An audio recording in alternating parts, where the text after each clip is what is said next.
شروع کرتی ہوں اللہ کے نام سے جو بڑا مہربان نہایت رحم کرنے والا ہے۔ السلام علیکم ورحمۃ اللہ وبرکاتہ۔ حضرت انس رضی اللہ تعالیٰ عنہ سے مروی ہے، انہوں نے کہا رسول اللہ صلی اللہ علیہ وآلہ وسلم نے منع فرمایا ہے کہ مرد زعفران لگائیں۔ حضرت ابو موسیٰ رضی اللہ تعالیٰ عنہ بیان کرتے تھے،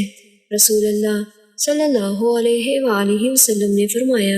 اللہ تعالیٰ اس آدمی کی نماز قبول نہیں فرماتا جس کے جسم پر معمولی سی خلوق بھی لگی ہو۔ سیدنا عمار بن یاسر رضی اللہ تعالیٰ عنہ نے بیان کیا کہ میں سفر سے واپس آیا اور رات کو اپنے گھر والوں کے ہاں پہنچا،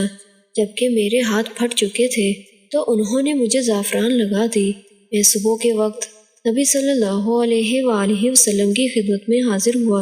اور سلام عرض کیا تو آپ نے مجھے جواب دیا، نہ خوش آمدید کہا بلکہ فرمایا جاؤ اور اسے اپنے آپ سے دھو کر آؤ۔ چنانچہ میں گیا اور اسے دھو ڈالا اور آپ کی خدمت میں حاضر ہوا،